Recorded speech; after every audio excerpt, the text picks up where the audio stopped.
हनीफ साहब ये बताइएगा कि पाकिस्तान में एक नई एयरलाइन लाने के लिए आप लोगों ने ऐलान किया है, एयर कराची। 4 साल पहले एयर सियाल लेकर आए थे, सियालकोट के ग्रुप। अब आप उसको ला रहे हैं। क्या आपके जहन में माइंडसेट है, क्या आपने मार्केट स्टडी की है एयर कराची के लिए? जी बिस्मिल्लाहिर्रहमानिर्रहीम। सबसे पहले तो राजा कमरान साहब, मैं आपका शुक्रिया अदा करता हूँ कि आपने मुझे मदऊ किया।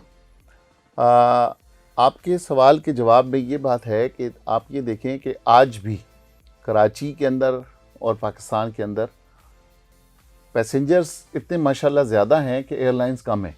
पूरी दुनिया में जाएं, छोटे छोटे मुल्क होते हैं, काफ़ी एयरलाइंस होती हैं उनकी। हमारा 25 करोड़ का मुल्क है, लेकिन आप गिनी चुनी आपकी एयरलाइंस मिलती हैं, 3 से 4 आपकी एयरलाइंस हैं टोटल जो चल रही हैं इस वक्त। मैं ये समझता हूँ कि एयरलाइन के काम में क्योंकि मैं इसे पिछले 15-17 साल से मेरा प्लान था कि मैं एयरलाइन लेकर आऊँगा, लेकिन उस वक्त वो उस पर अमली जामा हम नहीं पहना सके उसे। लेकिन आज जब हमने देखा कि 4 साल पहले एयर सियाल ने इतनी कामयाब मॉडल बनाया और उनके तमाम बिजनेसमैनों ने मिलकर एयर सियाल को बना डाला और अल्हम्दुलिल्लाह कि 3 एयरक्राफ्ट से स्टार्ट किया और आज 11 एयरक्राफ्ट पे उनका 4 साल के अंदर पहुंच गया। तो ये नज़र आ रहा है कि ये कामयाब मॉडल है। तो हमने ये सोचा कि हम भी इस मॉडल को लेके चलते हैं, क्योंकि ये 3 करोड़ का शहर है।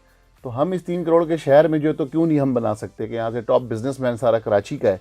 तो हमने इसी वजह से एयर कराची नाम भी रखा और कराची के लोगों को अपने साथ मिलाया।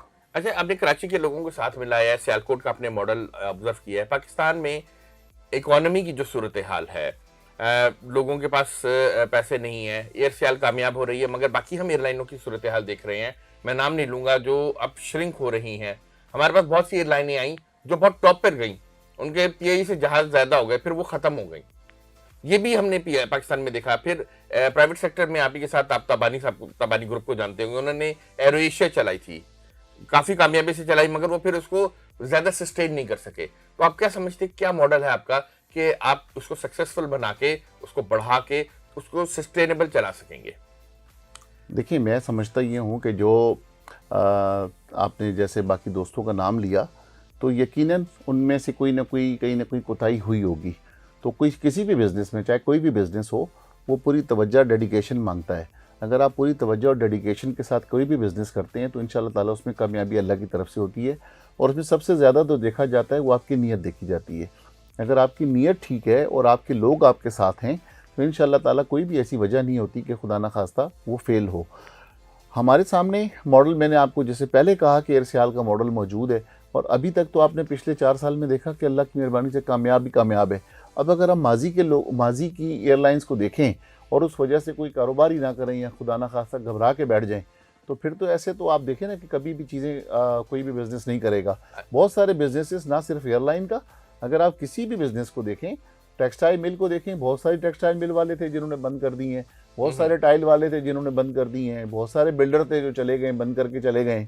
ऐसा नहीं होता, बिजनेस में आना जाना चलता रहता है, लेकिन बिजनेस नियत के साथ आप चलता है। पूरी तरह से पूरा एतमाद है कि आप ये एयरलाइन चला लेंगे? अल्हम्दुलिल्लाह, मैं समझता हूँ कि चलाएगा तो अल्लाह की मदद के बगैर तो मैं नहीं चला सकता, मेरी कोई हैसियत और औकात ही नहीं है इसके अंदर।